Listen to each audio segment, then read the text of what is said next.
Yang pertama, kelompok 7 dengan judul Undang-Undang Sarbanes-Oxley, Pengendalian Internal dan Kas.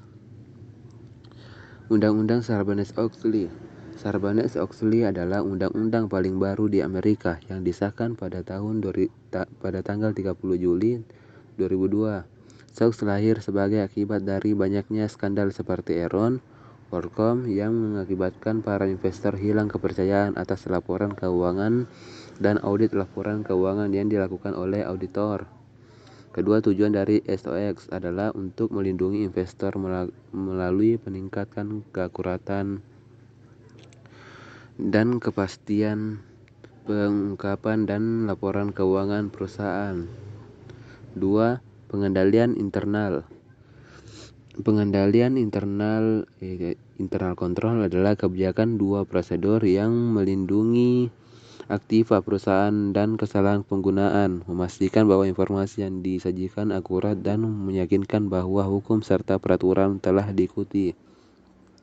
Kedua, pengendalian internal menurut American Institute of Government Public Accounting atau AICPA mendefinisikan pengawasan meliputi struktur organisasi. Tujuan sistem pengendalian internal. Pertama, sistem pengendalian mengecek ketelitian dan keandalan data akuntansi. 2. Mendorong efisiensi usaha. 3. Mendorong dipatuhi kebijakan manajemen. Unsur-unsur sistem pengendalian internal. Fungsi penyimpanan kas harus berpisah dari fungsi akuntansi. Transaksi penerimaan dan pengeluaran kas tidak boleh dilaksanakan sendiri oleh bagian kas sejak awal sampai akhir tanpa adanya campur tangan dari fungsi yang lain. Pengeluaran kas harus mendapatkan otoritas dari pejabat yang tercantum. Pencatatan dalam jurnal pengeluaran kas. Kelompok 8, akuntansi piutang. Pengertian piutang yaitu salah satu unsur dari aktiva lancar dalam neraca perusahaan yang timbul akibat adanya penjualan barang dan jasa atau pemberian kredit terhadap debitur yang pembayaran pada umumnya diberikan dalam tempo 30 hari sampai dengan 90 hari. Jenis-jenis piutang. Warren, Reve, dan West mengklarifikasi piutang ke dalam 3 kategori yaitu piutang usaha, wesel, tagih, dan piutang lain seperti berikut. Piutang usaha, wesel, tagih, piutang, dan lain-lain. Pengertian wesel tagih. Wesel tagih merupakan wesel yang dapat ditagih kepada perusahaan lain yang memiliki utang kepada perusahaan. Wesel tagih biasanya akan disesuaikan dengan besarnya suku bunga bank yang terkait dalam transaksi. Wesel tagih disebut juga sebagai piutang wesel. Piutang wesel juga disebut sebagai wesel tagih promised atau promissory notes atau notes receivable. Wesel tagih dapat berasal dari penjualan, pembiayaan, atau transaksi lainnya. Pengertian dan karakteristik investasi jangka pendek. Pengertian investasi jangka pendek adalah investasi yang dilakukan seseorang dalam waktu yang cukup singkat, biasanya hanya sekitar 3 bulan hingga 12 bulan atau 1 tahun saja. Investor jangka pendek hanya ingin mendapatkan keuntungan sebanyak-banyaknya dari transaksi yang dilakukannya. Keuntungan dan resiko investasi jangka pendek. Keuntungannya, penarikan dana lebih fleksibel, mendapatkan keuntungan dengan cepat. Risikonya, deposito, tabungan, forex. Materi kelompok 9. Akuntansi aset tetap. Pengertian aset tetap. Aset tetap adalah aset berwujud yang digunakan dalam operasi perusahaan dan tidak maksudnya untuk dijual dalam rangka kegiatan normal perusahaan. Karakteristik tetap sebagai berikut. 1. Dimiliki perusahaan untuk digunakan, bukan barang dagangan. 2. Dimiliki untuk digunakan dalam operasi perusahaan, bukan investasi jangka panjang. 3.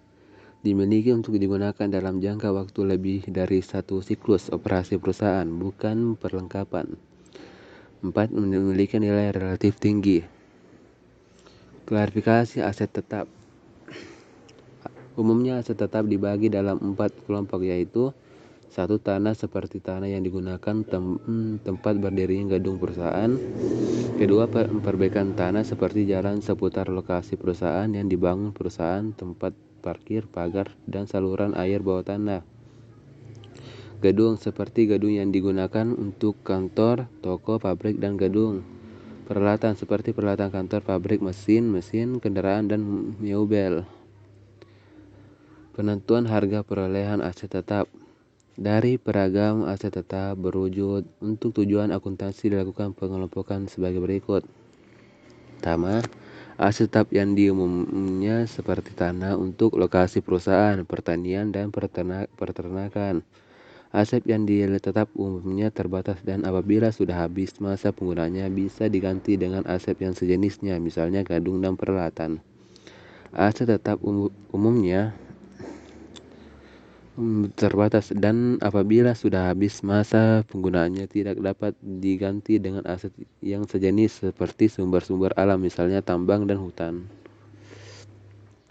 Pengeluaran modal pendapatan. Perlakuan akuntansi terhadap pengeluaran yang berhubungan dengan perolehan dan penggunaan aset tetap dapat dibagi menjadi dua, yaitu capital expenditure atau pengeluaran modal, merupakan pengeluaran untuk memperoleh suatu manfaat yang akan dirasakan lebih dari satu periode akuntansi dan akan dicatat dalam rekening aset. Kedua, revenue expenditure atau pengeluaran pendapat, merupakan pengeluaran untuk memperoleh suatu manfaat yang hanya dirasakan dalam periode akuntansi yang bersangkutan dan dicatat rekeningnya biaya. Cara perolehan aset tetap. Pertama, pembelian tanah, pembelian angsuran ditukar dengan surat-surat berharga, ditukar dengan aset tetap yang lain, pertukaran aset tetap yang tidak sejenis, pertukaran aset tetap yang sejenis, diperoleh dari hadiah donasi. 8. Aset tetap yang dibuat sendiri. Materi kelompok 10. Akuntansi aset tak berwujud. Pengertian aset tak berwujud yaitu hak istimewa yang keuntungan kompetitif yang timbul dari pemilik suatu aset yang berumur panjang, yang tidak memiliki wujud fisik tertentu. Bukti pemilikan aset tak berwujud yang berupa kontrak, lisensi, atau dokumen lain. Aset tidak berwujud mungkin timbul dari 1. Pemerintahan seperti hak paten, hak cipta, franchise, merek dagang, dan nama dagang. Kedua, perusahaan lain, misalnya pembelian yang cukup, pembayaran, dan goodwill. 3. Penjualan tertentu seperti franchise dan lease. Karakteristik aset tidak berwujud. Aset tak berwujud mempunyai karakteristik penting yaitu 1. Kurang memiliki eksistensi fisik. 2. Bukan merupakan instrumen keuangan. 3. Bersifat jangka panjang untuk menjadi subjek amortisasi. Selanjutnya, klarifikasi dan prinsip-prinsip akuntansi dasar aset tak berwujud. Klarifikasi aset tak berwujud. 1. Cara akuisisi dapat diidentifikasi, dapat dipertukarkan, periode manfaat yang diharapkan. Prinsip akuntansi dasar untuk aset tak berwujud. Akuntansi untuk aset tak berwujud melibatkan prinsip dan prosedur akuntansi serupa yang diaplikasikan untuk aset tak berwujud lainnya, seperti properti, pabrik, dan peralatan lainnya. Pada akuisisi menerapkan prinsip biaya selama periode penggunaan, penerapan prinsip penandingan. Ketiga, pada disposisi menerapkan prinsip pendapatan, keuntungan, atau kerugian yang diakui atas pelepasan sama dengan selisih antara pertimbangan yang diterima. Aset tidak berwujud yang dapat dipertukarkan. 1. Hak paten, hak cipta, merek dagang atau nama dagang, waralaba, hak sewa, perizinan, hak pengadaan, biaya organisasi. 11. Kelompok itu akuntansi liabilitas. Pengertian liabilitas kewajiban adalah suatu kewajiban yang dimiliki suatu perusahaan yang harus dibayar berdasarkan periode tertentu. Biaya didasarkan atas nilai uang, namun selain uang, liabilitas biasa berupa kewajiban dalam bentuk jasa, barang, dan manfaat ekonomi lainnya. Dalam pencatatan neraca, liabilitas dicatat sebagai kanan atau berlawanan dengan aset. Liabilitas adalah kewajiban yang harus dibayarkan oleh suatu perusahaan pada pihak lain dengan cara melakukan outflow sumber daya ekonomi atau keuangan yang dimiliki oleh perusahaan bersangkutan. Karakteristik liabilitas: suatu jenis pinjaman baik dan bank atau perorangan untuk meningkatkan pendapat pribadi. Suatu perusahaan dapat dan harus dibayarkan suatu juga atau dalam jangka waktu panjang. Kedua, suatu peristiwa atau transaksi yang sudah terjadi saat menjadi entitas. Jika tanggung jawab atas tanggung jawab mewajibkan entitas pada pihak lain juga, meninggalkan sedikit atau tidak adanya kebijakan untuk menghindari penyelesaian. 4. Tanggung jawab atau kewajiban pada pihak lain yang harus diselesaikan dengan penyediaan layanan, penggunaan aset, atau transfer pada masa yang akan datang. Transaksi lain yang dapat menghasilkan manfaat ekonomi karena tanggal tertentu atau ditentukan sesuai permintaan terjadi peristiwa tertentu. Jenis-jenis liabilitas. Yang pertama, long term liability, yaitu jenis pertama ialah yang sifatnya jangka panjang. Artinya, jangka waktu pembayaran kewajiban diperkirakan akan berlangsung hingga lebih dari 1 tahun. Contoh liabilitas jangka panjang ini misalnya adalah utang dalam bentuk hipotek, utang obligasi maupun pinjaman dana tunai. 2. Short term liability. Jenis yang kedua adalah seperti bersifat jangka pendek. Seringkali liabilitas jenis ini disebut dengan istilah liabilitas lancar. Resiko keuangan. Adapun resiko keuangan liabilitas adalah sebagai berikut.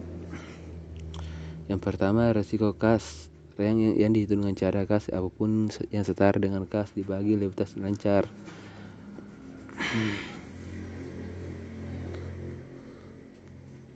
Rasio lancar itu yang dihitung dengan cara aset lancar dibagi liabilitas lancar. 2.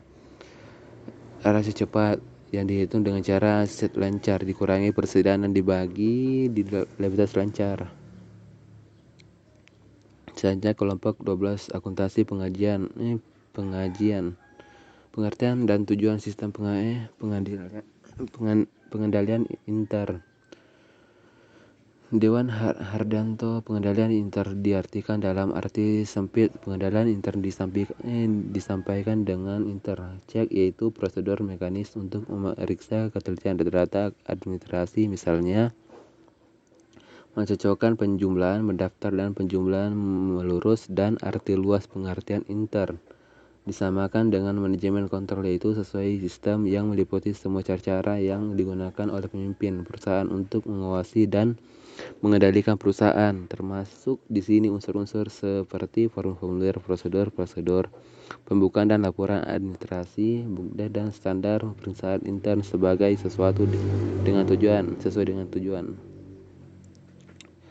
Sistem akuntansi pengajian dan pengupahan. Sistem akuntansi pengajian dan pengupahan adalah suatu sistem prosedur dan catatan-catatan yang digunakan untuk menetapkan secara tepat dan teliti jumlah gaji dan upah yang harus diterima oleh setiap karyawan. Tujuan sistem pengajian dan pengupahan adalah sebagai berikut. Pertama, secara cepat dan tepat diketahui berapa besar gaji dan upah harus dibayarkan kepada setiap karyawan. Kedua, menyelenggarakan catatan-catatan yang efisiensi dan teliti dari semua gaji, upah, potongan pajak yang potongan lainnya. 3. Pembayaran gaji dan upah karyawan dengan cara yang memuaskan. 4. Menyusun secara tepat dan teliti semua laporan pajak, pendapatan pajak, upah yang dibutuhkan oleh inspek pajak.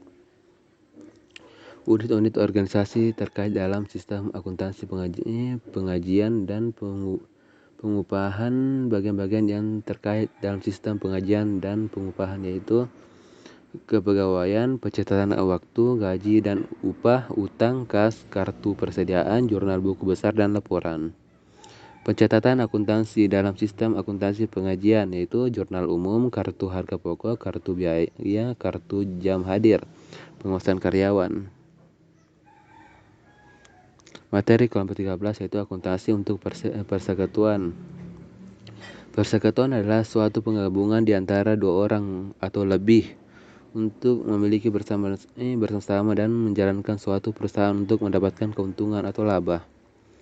Karakteristik perusahaan yaitu pertama, berusaha bersama, dua, jangka waktu terbatas, tanggung jawab tidak terbatas, pembagian keuntungan.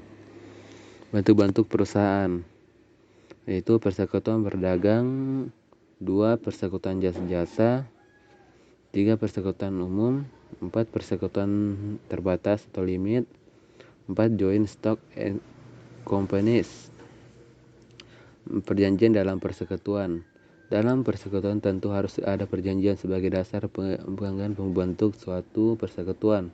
Pada perjanjian persekutuan berisi tentang nama bersangkutan anggota, tanggal berdiri, sifat, serta bidang usaha. Dan beberapa hal yang harus ada yaitu besarnya investasi dan masing-masing anggota, hak dan kewajiban anggota, buku-buku catatan dan laporan keuangan, pembagian keuntungan, hak-hak khusus yang menyangkut masalah pembayaran dan pemberian imbalan, jumlah tertentu diantaranya para anggota, penarikan kembali modal yang disetor, asuransi jiwa kematian salah satu anggota, penyelesaian apabila ada perselisihan di antara para anggota dan lainnya. Sekian.